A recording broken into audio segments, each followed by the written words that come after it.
Work session of the Board of Education, Rowe Community College, Tuesday, August 18th, 2026. We have a quorum present. We'll go around and do introduction of guests. Start in the front table here. Hello, Dave Kohler, Vice President of Student Learning and Success. Lisa Stanton, Vice President of Operations and Finance. Mike Pollock, Chief Financial Officer. I'll go this way, sorry. Janine Hendricks, Dr. H, Dean of Curriculum and Academic Support. Cass Sinclair, Rowe Community College Foundation Executive Director. Navarro Chandler, Dean of General Education and Training. Rusty Reese, Dean of Healthcare and Education. Steve Phelps, Dean of Instruction and Student Engagement. Isam Mohammed, Executive Director, Institutional Effectiveness and Planning. Yeah, thank you.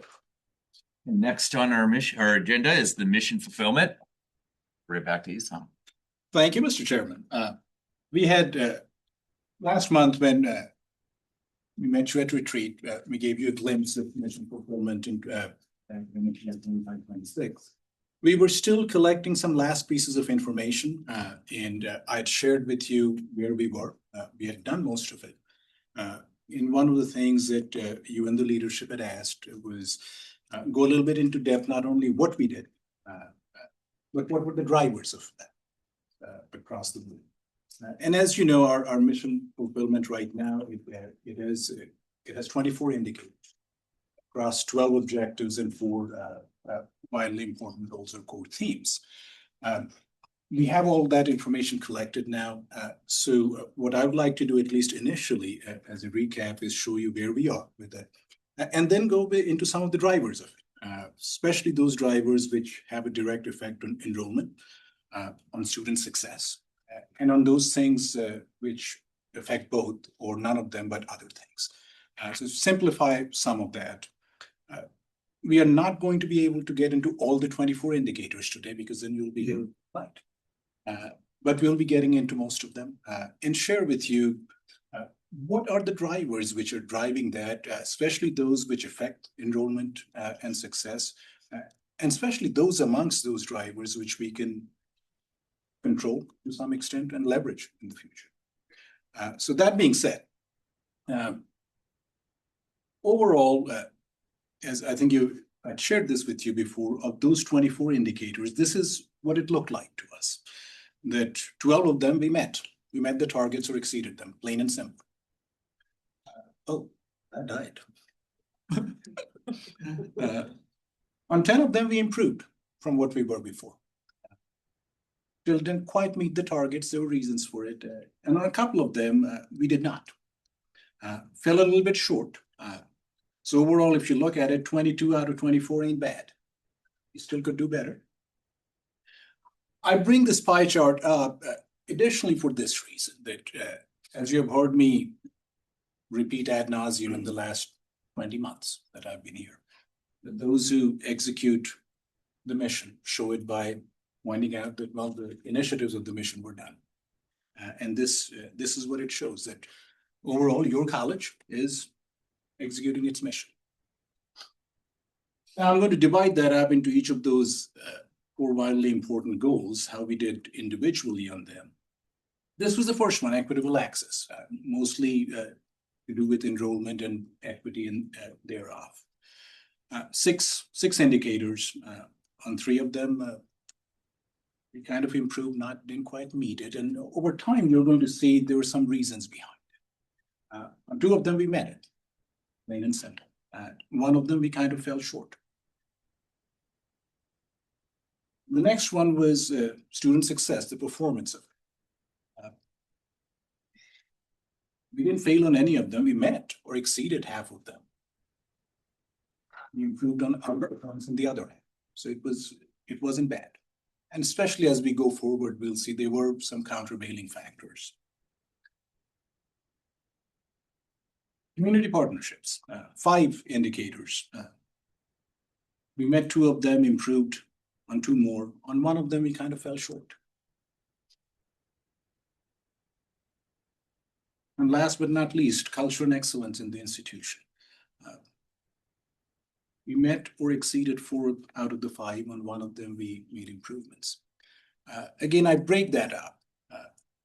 to share with you that while overall we did meet the mission, and each of the 4 parts of it we met it as well. So as we look at it, what are the drivers of that performance? And that's, I want to share that with you across 3 big areas: enrollment, success, and everything else, including those which affect both enrollment and success. If some of you have gotten an email from Rochelle that shows you the actual mission fulfillment statement in the matrix, the reason I didn't bring it up here, one, I was thinking all of you had your laptops with you, but also I didn't want to trouble you going between one matrix to the other. So let me stop you there and ask you, will it help if I brought up the actual matrix before I go forward? Yes. Please go ahead. Okay, cool. Enrollment performance. These were the big drivers of the things that we saw. Accelerated learners. We had set ourselves a target that will be improving by a certain number. We made progress towards it, at least in the actual number of accelerated learners. And these are students who are still in high school. In one of them, where the transition from high school into RCC, we kind of didn't quite make it. The big thing about that, and I shared with you earlier, was that in every region, there is a formula where we can see what is the total yield available to us. In this, in the Valley, it's about 2,300 in a given year. And we are hitting about 2,100 right now. It's not quite maximized, but we are getting there. And that is to say, we are getting to the ceiling where without additional investments, we probably won't be going too far in it. That is not to excuse the fact that we didn't do it. It's the fact that resources matter. And we are doing pretty good given what we have. There's still some opportunity for addition, for improvement there. So again, it is move towards a target. We didn't meet one of them. And we'll continue to do what we have to do with the resources we have. The next one you see is 1A, which is adult learners, and we didn't meet that target. One of the things which of course came up was, well, where or how did we meet the target? There are multiple ways to look at it, but of course, you know, the shortest distance between 2 points is a straight line. We made an improvement by 100 or so learners here. And almost all of that was an uptick in online social science classes.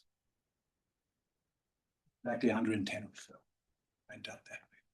So as I looked more into it, one of the things which came up, and there is some evidence for it, that we have a population, just like a lot of other places, where adults have some college but no credential. And for many of them, that's one of the ways to come back, get additional credits to get to that credential. Is that the same thing? It could be, I'm not sure yet. But there's some indication that that's what's happening, which also gives us another leverage point that if that is what's happening, this is an area where there may be some opportunity with some additional investment to go grow them. You want to add anything to that, Barbara?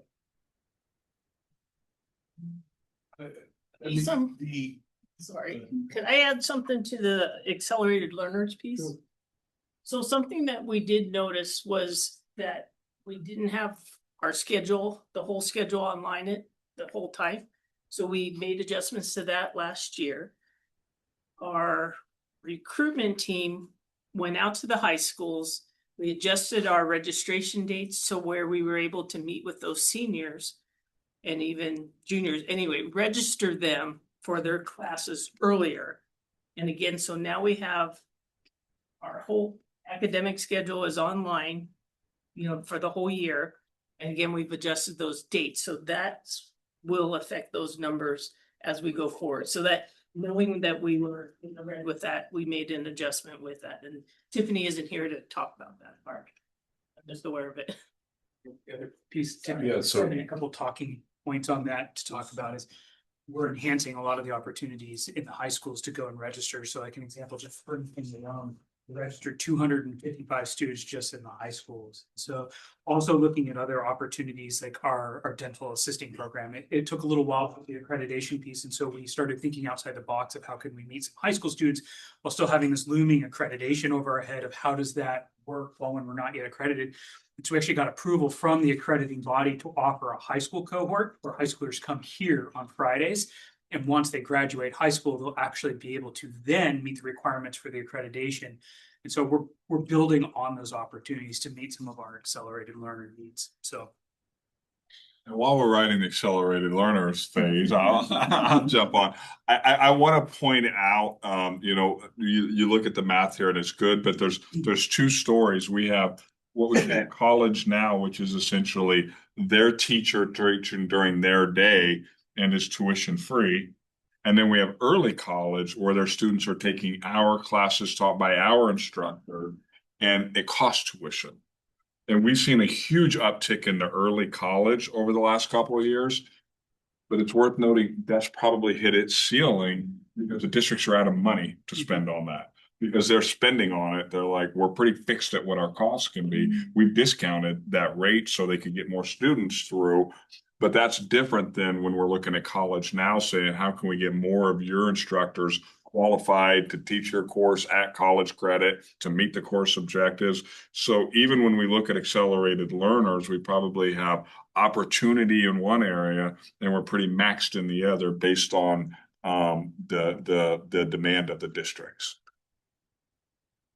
Yeah, and one thing that I would add is that this is a strategy that we've been looking at for a couple of years now in support of this KPI. And so as an institution, we've invested in this area, high school partnerships, to really help strengthen it. And because of that, we've also looked at, well, not because of that, but in addition to our investments, we have utilized funding from other grants to help support. So as Randy mentioned, some of that early college opportunities that we've had, we've leveraged some career pathways funding to help support tuition for those students. I believe there may have been some foundation dollars as well. And we've done that at least to really help establish those. I think Rusty mentioned the expansion of programming across to other colleges or to other high schools. But we have also Three Rivers District, the Fridays, having them come. That's something that has been ongoing for the last couple of years. So a lot of different strategies to help support those things. We've worked with with IR to really start to develop dashboards so that we can have access and expand access to the data that we want to see for all of that. So we're still continuing to work on that.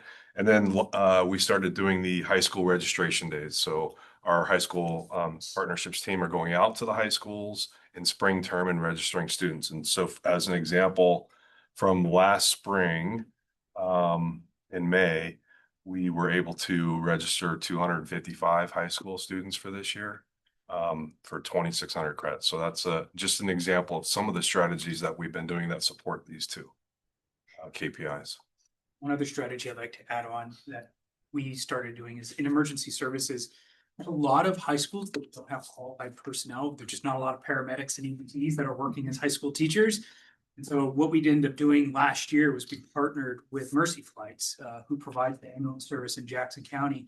And what they did is they send a paramedic to the high school on Mercy Flights dime, not on the high school.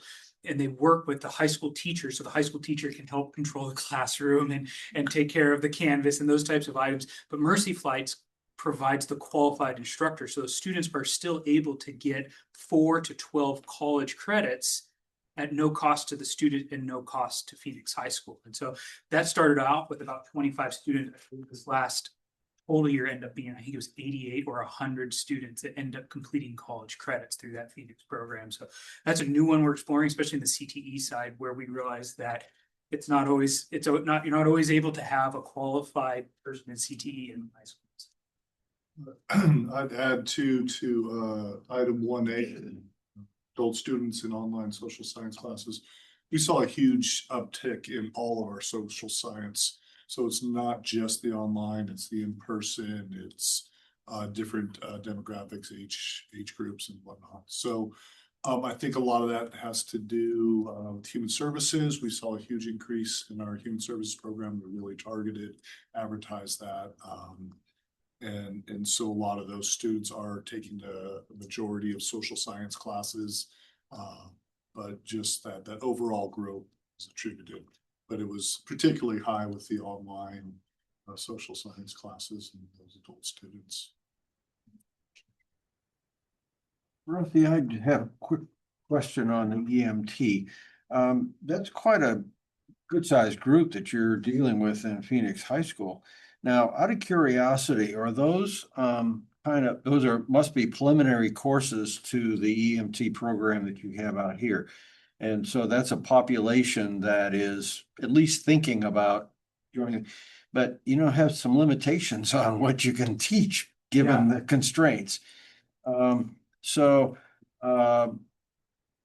trying to think from a student standpoint, there are going to be a lot of those folks that are going to be disappointed. And roughly how many of those are going to say, all right, this is something that I was hoping for, but didn't quite get there? Are there other opportunities in other, let's say, Plymouth or whatever that they could go to? You mean for like EMS training afterwards? Right. Yeah, I mean, we offer, so the classes that they're taking at Phoenix, they're introductory kind of awareness level courses that help the students determine if they even want to get into emergency services. And so then those students can come into our EMT classes. And generally speaking, we offer enough sections of the next step for students to be able to continue. If students choose not to, they could go to Klamath or to another institution, but most of the time, some of these students are taking this as a junior, so they're actually a couple of years out. So we haven't seen where there's, I guess, if you'd say a bottleneck to where students. That's what I was anticipating to say. Holy smokes, if you can only let in 15 and you're doing the preliminary work with 100, that's kind of setting a number of students up for disappointment. It could. I think what we're seeing though is a lot of students, instead of taking a class at college and paying or using financial aid, they're taking it as part of their high school studies. And we're seeing a large number that realize, oh, there's blood involved in being an EMT. Broken bones, those types of items, to where then they're realizing they choose to detour, or it's opening up their eyes to a different healthcare sector, such as nursing or other allied health occupations, where they still want to be a part of healthcare, but they're not really into, let's say, the emergency aspect of healthcare field. So we're seeing it more as awareness and an opportunity then to determine career pathways too. So they're really not taking EMT 101. They're not taking EMT, no, sir. They're taking, it's an introductory that shares about all of public service. Got it. Thank you. I'm gonna encourage us to exercise some restraint here. And I'm gonna ask if we can, if we can just jot down our questions that we may have, let Esam get through the presentation. I'm afraid we're gonna dig into details so deeply, we're gonna rush through the end, and I want to make sure we at least get through there. So we'll be happy to circle back if we can, but I'm nervous about losing ourselves in the weeds with enthusiasm. On 7B, we had set ourselves a target of, and we didn't meet it, kind of. We had set ourselves a target of, increasing credit-bearing CTE enrollments by about 500. We didn't make it. We actually fell back about 100. However, all is not what it appears to be, because on the other hand, similar courses which were non-credit, we saw an increase in 700. At 700. So what that tells me, and this is something that I know Lisa Parks isn't here, she and I had talked about it as well. It's not a one-on-one kind of a thing, and yet it shows a tendency amongst that population to want to get things done quickly and back into the workforce, or get into the workforce, as the case may be. So it's not the same thing. There are certain similarities that we did see that kind of enrollment shift from one avenue to the other one when it came to workforce development. So yes, while officially I'm saying it's target not met, it's target met elsewhere may be a better way to put it. So there's also some structural changes within the institution that caused a decrease in numbers. So a lot of the CTE students were were taking CTE courses because they were required on the degree plan. It's no longer required on the degree plan. Case in point is our CIS 120 class, which was on everything, and now it's not required on a couple things, but so a huge decrease there. And then there's also some nationally, computer information systems is not what it used to be 5 years ago. The demand is not as high in the traditional sense. And because of that, over the last year, we have been working on a strategy of redesigning that curriculum. You'll be seeing it here in a few months, a new curriculum to be a little bit more relevant. At the same time, which I know we've talked a lot about transportation technology. About a year and a half ago, an additional cohort was added to our automotive program. We realized it was an off-cycle start, and what we realized is that it created too many students in an unsafe environment when the two cohorts combined. So we were able to get through it and we were able to maintain our safety and our standards, but it was just not sustainable. So we've backed off of that. And we've also not tried to push our automotive enrollment over this last year in anticipation of all the changes coming with transportation technology. So while that doesn't account for everything, Shirley, it accounts for a significant portion of that the data just can't capture with raw numbers. So there's, as Isam was saying, all's not what it seems. We're still pushing forward and we still have great engagement. The way the data plays out, it looks a little different. The next one, and again, this is something that you have heard me talk about before, Hispanic enrollment. There are two parts of it. One of them was just generally increasing it by 50 students in the fall. The other one was more targeted towards accelerated learners. And both of them, we did make progress. We didn't quite make it to where we needed to. And part of it, this is, while they're improving, the growth in that segment in our institution has slowed down. And it does not reflect the demographic growth in the community. Part of it is politics or the perception thereof. That's one way to put it. But also, as national studies are telling us, it's also affecting the pipeline. We are seeing some drop in high school enrollment as well across the country for similar reason, that certain concerns about enforcement, politics, or perceptions thereof. And that's something that is here. There's not much more I can add to that, except, and you've heard this as well, and I'm not sure how much it is affecting us yet, but there's some targeted funding which has been affected as well. Endowment funding, national or federal level funding, which is being affected, which probably will have an impact as well. So, anything you want to add? Case in point on that funding for Perkins over the last, I think it's been 2 years now. We used to have our special populations, which would include like your veteran populations, your adult populations, Hispanic populations, minorities and whatnot. We are not allowed to even use that terminology any longer, so it's called focal populations. The efforts never change, but we can't be as prescriptive in some of the things that we were doing. So that's not to say that we're investing so heavily in that's causing this. It's just an example of some of those federal policies that have come down and caused a lot of disconcernment within the grant administration at the state level, and even here, it's like, we want to keep serving our students regardless of what population they're in, but we have to also be a little bit more diligent in making sure that we're not focusing on or saying that we're focusing on one thing when the reality is we're trying to uplift the community. So it just creates some ambiguity in there and how we're supposed to do things. It's just an example of what Isam's referring to. Let's move to student success. Some good news here, and this is something the first one, which is graduation rates. You've heard me probably talk too much about it in the last few. We met the target and beat it to the ground. That's 6 and 7 points. But that's it.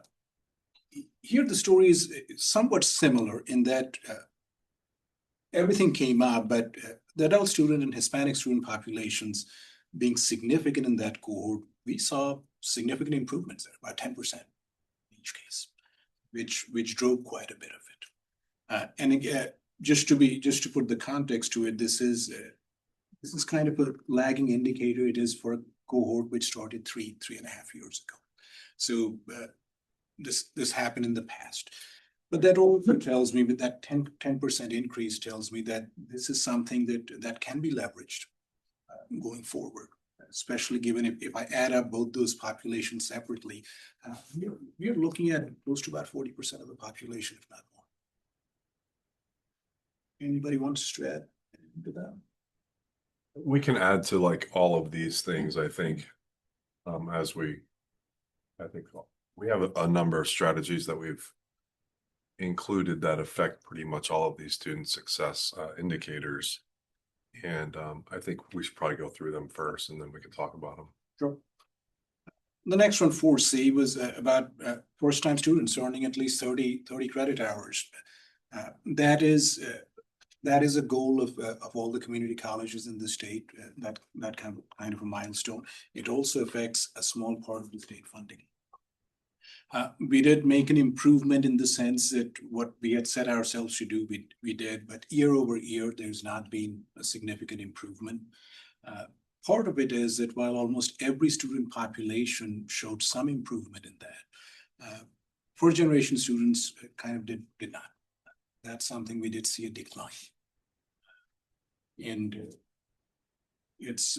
that's again a leverage area that we can address. The next one, 5A, fall to full retention. Again, you have heard me talk about it. That was another big thing. We did meet the target. And while most populations did show some improvement or stability, performance of Hispanic students kind of declined. And again, this goes back to what we had talked about. Is it possible that prevailing political realities are affecting it?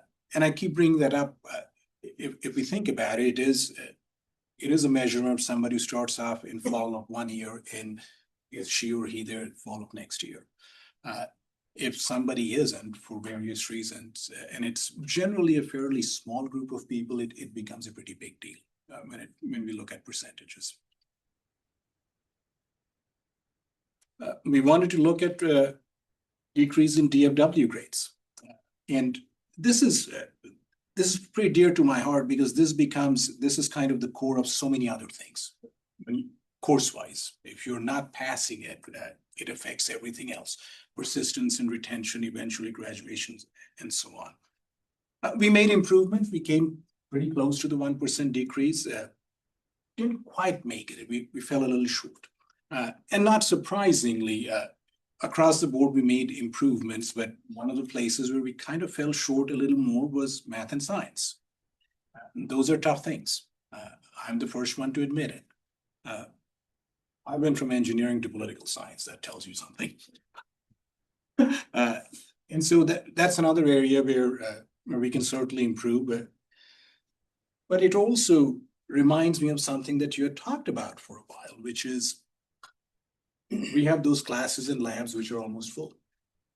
That's somewhere that we do need them. That's right. Science labs and science classes and so on. So again, this becomes a question, well, can we leverage it with those priorities and investments? The next one is reduction of average hours for associate degree. We had set ourselves a task that every year we'll be reducing it, and we are doing pretty good. And this is something that we talk at length about, very proudly so in our accreditation argument as well. Every year it's coming down. And if we think about it, it came down 7 hours, prior to that 6 hours and so on. One of the big things which Dr. H shared with me was, now we have a rule that annually the CAS committee looks at all these programs and make sure they're capped at 90 to 94 hours. But another thing about this, it goes deeper, which is there's time to completion comes down, but it also is a matter of cost, opportunity cost as well. Even though it's just 3 hours or 7 hours coming down, sometimes it's a whole semester for somebody. Add in the cost of transportation, books, and lost work, a whole lot of money we are talking about, which we just saved for everybody. So very proud of that fact as well. But I'm going to stop there and you chime in. Yeah, thanks. We'll start, Dr. H. You have some things that you wanted to share? Okay, thought they were gonna ask some questions, but Oh. so it's okay. So some of the things that we do within our curriculum committee each year is again, look at the program maps. And some things that we have done is just to make sure that those are within the credit range. I know other departments have looked at, I know this is talking strictly about the associate's degree. We've also come up with those short-term certificates to where it's like one term, boom, they're done. And it's like, they're able to do something with it. So those departments, know how to do that. They bring them through the curriculum committee, which you guys approve often. It will be a busy year this next year for you guys. You'll have a bunch to approve. Let's see.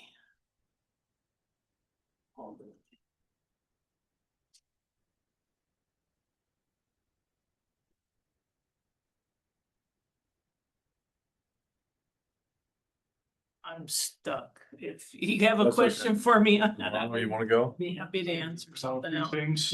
6A, that's one I'm particularly proud of. A lot of our work with guided pathways is geared at reducing the number of credits. It's one of the main metrics that they look at with guided pathways to see if it's doing its intended, doing what's intended. And so seeing that is a reflection, could definitely possibly be a reflection of our guided pathways work, because it's really designed on helping students identify their path, get on their path, stay on their path, and reduce time and effort. So I know I've talked about that at different presentations over the year to you guys, so you guys are aware of that. So that one's really exciting for me. In addition to a lot of the work that we've done with DevEd, a lot of the credits, excess credits in that 120 range were below 100 math and writing courses. And as we move to a co-requisite model and have less DevEd classes, the natural result of that is going to be less, lower overall credit. So that's just areas that I work on a lot. So seeing that is really exciting for me. I could talk about all of them, but I'll give some other people an opportunity. So one of the strategies that we've been engaging in CTE, and actually crosses over into the transfer area as well. And it's been an ongoing thing. I'm sure you've heard about it for long before I got here, is how do we meet our students regardless of age where they are? And one of the things that we've been doing, not without challenge, in our at least manufacturing and welding, is running the open lab concept.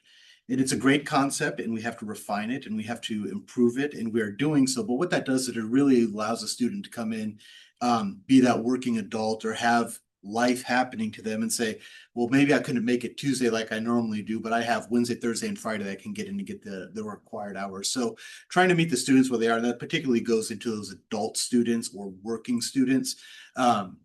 And in doing that, one of the things that Navarro and I have kind of been working on over the last year is contextualizing classes. So when we have a writing class, can we make a CTE writing class? So rather than writing about something abstract, they're writing about their profession. And we've been we're working on it to get those classes actually, like in Table Rock, offered in the welding shop. So that way their instructors know, like, hey, you should be in that class over there, go in that class. And so there's a little bit more accountability. It becomes more of a cohorted model. Just today, Navarro and I were talking about a barrier that we have unintentionally created with the open lab model, which it's something we can overcome. But now that we know it's there, it's just one more step we can take to try to overcome the barrier that we made by mistake. So really trying to meet those students and offer a variety of classes. Can we do it online? Can we do it face to face? Obviously in the trades, you can't do everything online. However, in digital design and media, the kind of, if you remember the high flex term that came out of COVID, Stephen Swift runs a lot of high flex type classes. Come to class or be online. You choose, pick your own adventure. And he's been able to show a lot of success with that. So that also helps some of those. It's less conducive for the adult population because it's still a set time, but it's very conducive to our rural populations who maybe can't make it in because of transportation. So The challenge we have, of course, at the community college is we can't be everything to everyone, but how can we be something to as many people as possible? And I think we have a good trajectory in that direction, so.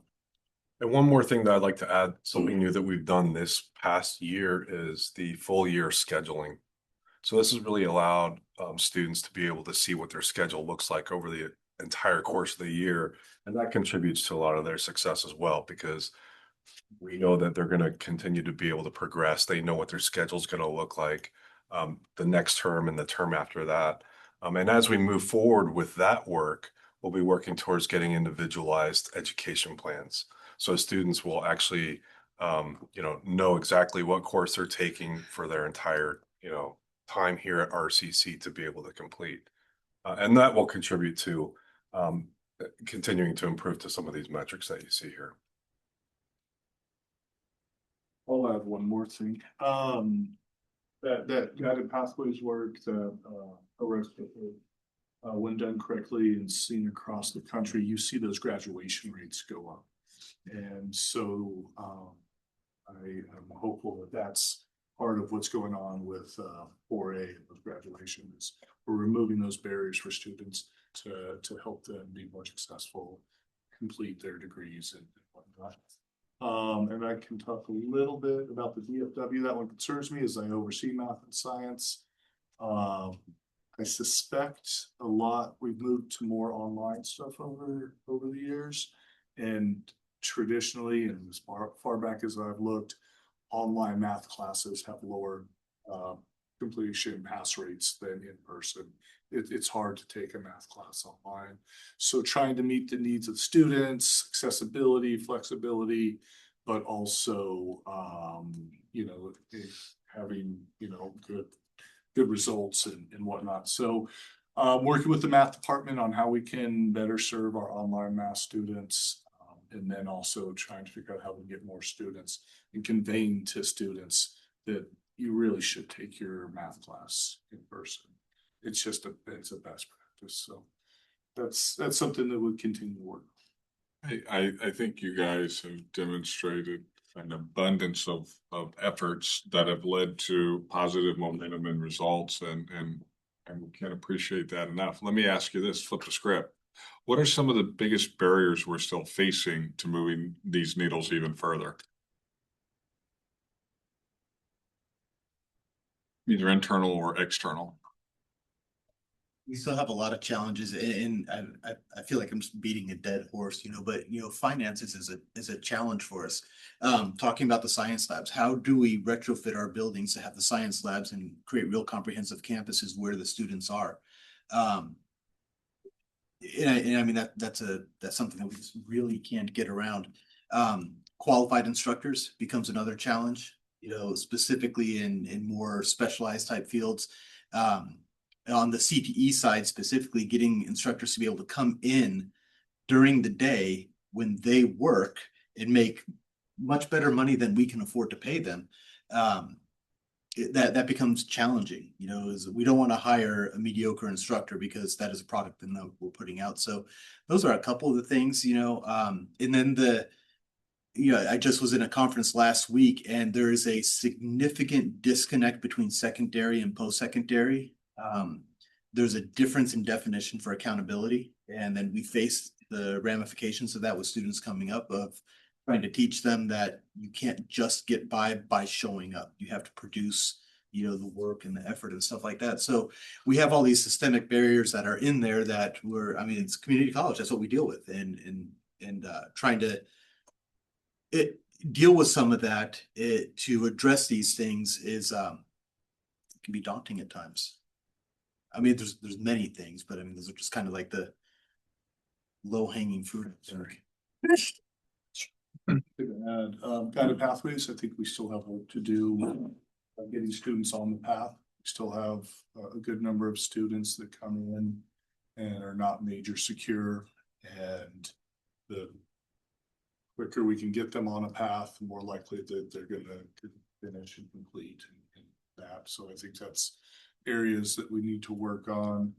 I already mentioned with the math, the prevalence of more and more online And the student, more and more students want to be online. How do we ensure that they're still successful in getting some of the challenges of an online environment? Online, you're doing a lot more facilitating your own learning in the classroom. You have that instructor right there. And so how can we improve our online delivery? I think it was a barrier. I think with the 30+ 4C and 30+ hours, we have a large number of our students that are part-time. When I look at numbers across the state and community colleges, Grove is one of the highest of part-time students. Part-time, it's hard to get 30 credits in part-time. So how do we support those students that are part-time with schedules like online, hybrid, different avenues in which they can be full-time like a student? Something come to my mind. Yeah, I wrote down a couple things that they said. Clear pathways, right? Especially for transfer degrees, online quality of our instruction. Those are things that we can do. We know that if we make improvements there, we might see less or increased retention, right, of students. The other thing that we've talked about this, you heard it before, but the changes to the external landscape with respect to short-term trainings are becoming a higher priority. So that means non-credit. So that could be a barrier for us in some of these metrics. And then schedule optimization. So that's a big project for us that we need to tackle. And what I mean by that is making sure that from term to term, students have consistent times that they can come to Redwood campus from 10 to 2 on Mondays and Wednesdays this term, next term, so that they don't have to change and rearrange their lives every term, every 11 weeks, right? So what does that look like? How does modality play into that? How we're delivering the coursework? And so those are kind of a couple of things. Small in the weeds question about math online. Is it mostly synchronous, asynchronous, combination of both? Yes. Synchronous, okay. I can see where that would be. First. You have to really teach yourself, watch videos. Yeah. Oh, it's hard. Yeah. College algebra is hard enough in person. I didn't want to leave you with the sense that, you know, that math and science numbers did not improve. They did. It's just not to that level. So overall, there has been improvement. And to share with the registrar pointed out, a couple of things help. One of them is that in advising and orientation, we start talking about the effect of grades very early on. And yeah, I wish I had learned that well, 1D can be pretty bad for your GPA from the very beginning. Those kind of things are being talked about pretty early. Also, they've somewhat tightened the rules around drops and adds after census day, so that as well. But overall, things are moving in the right direction, some a little faster than others. And not surprisingly, science and math are a little slow in that direction, but they are. You know, Electron? Co-requisites in math and writing, right? Those are the two. Or in math, start writing. So which brings us up to other areas. Blackboard accessibility. We did meet the target and then some. And you know, this is, and Dr. H may feel free to add in after what we found. We are doing pretty good in that, and you can see in our across the board improvements everywhere, but especially with web files and Microsoft Word pages and text and picture files. We have reached almost 100% to accessibility. And we are doing, as I understand it, we are doing better than almost any other community college in the area. A lot of investment has gone up there. That's correct. We have a dedicated position or person that does that 19 hours a week, runs the reports, finds those courses that have the higher scores, and makes those adjustments. So he's working on that diligently. I know at least couple of people would say, Sam, if only you use the right colors, we'll get it here as well. I'm working on it too. Professional development participation. Again, we met the target. This was a mixture of quantifiable and quality numbers. You know what, we started out a couple of years ago, and now we have a professional development council. It has a standardized schedule of courses. They have standardized numbers. We are tracking it through registration.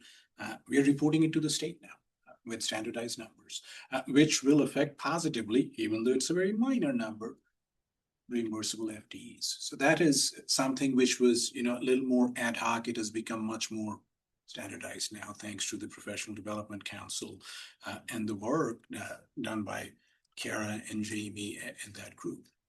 It's exactly where we need it. From my end, I can see it now that when we have professional development events, we actually have a line item in the file we send to the state. This is the number, this many people, and so on. It's pretty standardized, which makes a difference. So this is definitely one of those targets that we have met and continue to improvements on.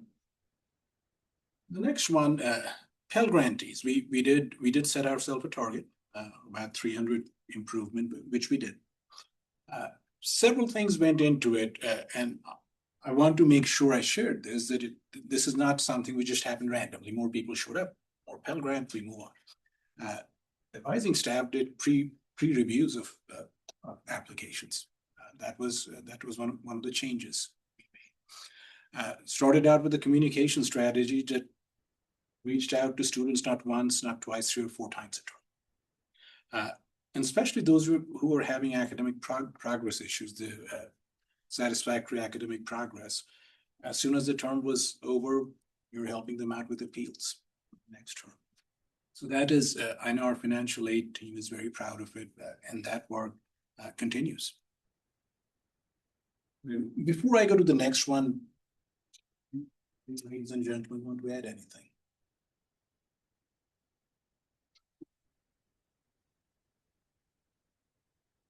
Community outreach and perceptions. This has to do with the community engagement survey, which is in the year 2.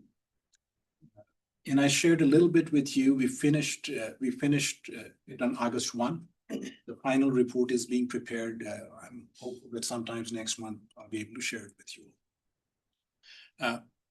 Overall, we had set ourselves a target that, overall, the returns we get from the community, from the organizations, at least 50% would be positive, and at least 50% of each of the 6 sectors would be education, nonprofit, profit, government, all others, and trade associations. So overall, we had a almost 2/3 agree or strongly agree, 64%. In each of the 6 sectors, we saw something very similar as well. Well, except for one where it was a bare majority, but then that was trade associations. We had, I think we had 3 responses in that. And one of them was great. The other one was kind of in the middle. So it was still a majority, but with an N equal to 3, there's not a whole lot we could have done there. Yes, we could. We'll make sure we send it out and make sure more recipients get it. But otherwise, in each of the other 5 sectors, it was close to 3/5. So we were doing pretty good. And we asked them, well, are you getting the outreach from us that you need? Are you understanding what we are sharing? Are we listening to you? But that also goes with something else we sent out this year, which was their perceptions of our mission and vision. Are we doing what they expected us to do? Satisfied with our mission. This kind of goes along with it. We were getting similar responses, about 80% to 85% of the respondents saying they were very comfortable with our mission. I wanted to change too much. If there were any changes they needed, it was some of the emphasis. Well, let's do a little more workforce training. But when it came to our mission and vision and how we are executing it, which is the mission fulfillment, the community seems to be pretty satisfied with it. And as I said, we'll get the full report is being finalized, go through the internal channels, and once it is finalized, we'll share it with you. I'm pretty confident that when you see it, you like what you see there. But more importantly, you will see what you see in it is something that you already sense when you're out there. It reflects what you've been hearing. So with that, I think that is the last of my slides. I'll take the hard and easy questions both today. Questions? I appreciate the full thing that shows the document that you sent out, because I think that really helps to really understand what is objective one, what is A, what is, so I appreciate that and clear data on how we're doing. Just for the board reference, Rochelle sent the full report out to each board member via email if you hadn't picked that in.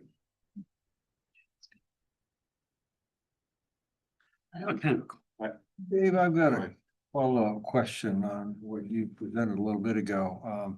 You were talking about the objective, and it makes total sense that students would be able to look into the future and say, okay, I'm on this path and here's what my schedule is this term and projecting out. And if you can actually make that happen, I mean, it sounds like my own experience says that, gee whiz, I was thinking I could get this course next term, but it's full. How does that work? I mean, do you guarantee that schedule is going to be available once they get set up? Yeah, that's the idea. Okay. That works. Well, there's two ways to go about it, right? Yes, you want to make sure that what we have listed on the program maps are offered during those terms so that for the students who stay on that path, it's available for them. Now, the problem does come up where course sections become full. And that's where we, as the deans, monitor those leading up to fall term, for example. Right now, I know they're all looking at what's full right now. Are all the web courses full, but only some of the in-person courses are available. So we have to look at all of those different things and come up with strategies. And that's part of the whole scheduling optimization project. The other piece to this is that once we know what a student needs, and if it's not on our schedule and we see that there are 20 students that need this course in winter term, like now we can go ahead and add it. So that's the other benefit there. Sure. Of just kind of knowing that information. Without those individualized education plans for those students in place, we won't necessarily know that. And so that's the concept, and we really want to get there because that will help us help students get to their credits faster. It won't discourage students and have them stop out. And so, yeah, those are absolutely essential strategies that we should be pursuing next. Are you in a position where you can, whether guarantee is the right term, a student that, okay, you pass your courses, we're going to have them available for you? I mean, is that an understanding for each of the students? And that's a great question. And we have to educate the students on those processes. So, for example, if you have a certain number of credits, you may get to register before everybody else, right? So that you get first crack at those, the ones that you actually need. So as they get further down their path, their individual path, the more important it is for them to get that class right then and there, right? Because the opportunities become less and less. And for us, that's paramount. That's Roger. I will put on my old advisor hat from decades ago. And I can tell you, like, the problem with being able to make that promise is I can, more times than I care to count, be advising a student going into their last term. And they show up 5 days before the term starts. And so they have limited things that they need for their degree. And I'm sitting there thinking, how did we fail you, you fail us, whatever, that you decided 5 days before the term starts is when you should enroll? Sure. We sent you all these register early reminders, so sometimes it is student behavior that dictates it. but we definitely try to encourage students progressing through their program to enroll earlier because their options continue to be more limited. We don't always get to control their behaviors. Yeah, I guess what I was trying to get to obviously is if the student is holding up their end, Yeah. can we hold up ours? Well, and that's what will happen. So one of the strategies they deploy is looking at low enrolled courses and could we or should we cancel this? Sure. And one of them is, right, can we find other courses for the student, for the students enrolled? But then they look at it and say, do the students enrolled in this course need this course this term? And if they do, we might let a low enrolled course go because it's a graduation requirement. So they have multiple considerations they look at as part of the what we call go, no-go strategy on courses moving forward. But one of them is definitely how does it impact a student's momentum to degree? Yeah, I was gonna just say that. We have 6 students in the class, we look at all 6. See, okay, do they need this student this term to graduate? Or are there other opportunities?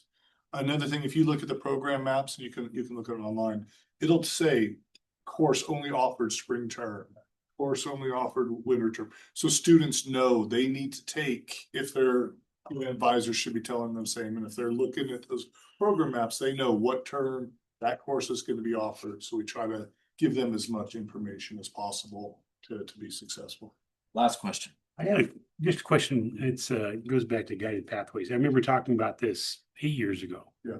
And about, we had a number that the average associate degree student here was 100 and some hours. It should be 90 or whatever. I think isn't that in the 90 the term that it should be for a person to get an AA degree? Yeah, so way back when we started, Yeah. it was 123. I remember it was like, oh, I can see why this is valuable. So is What's there, exciting about this and on there, I think, what is it, 109? 7109. oh, that is, 107 now. those are real numbers and that affects a lot of people and that saves a lot of money for our students. Yeah. Good job, guys. Final comment. Yeah, I want to applaud, ESOM showed the mission fulfillment report and where we are on these metrics. And the teams are like, these are the actual efforts that go into moving those metrics. I'll say some of those goals were ambitious when we set them. I'm like, oh, wow. And there's some like either not met or improved that I really want to see us continue to move, like those matriculating students from high school, those accelerated learners, how we can keep improving the college going rate. But one of the things I wanted to leave you with was I have tremendous enthusiasm and I love bragging about our work because our team has navigated so well, providing access to education opportunity while not saturating the expectations of learning. Like we need to make sure students learn. It shows in our programs that have, licensure exams and in others, they have very exhaustive processes they follow to ensure student learning. And so it's not just a matter of, well, let's water down the expectations and more students will succeed. We're holding those learning standards there. So I will tell you a lot of schools say, well, we offer it, it's their job to take it. And they've done a phenomenal job of saying, well, how can we deliver in a way that's responsive to their need that maintains the quality our workforce expects? Thank you, everybody. We have about 4 minutes till 5, so let's take a little break. We'll adjourn the special meeting of the board and stretch legs and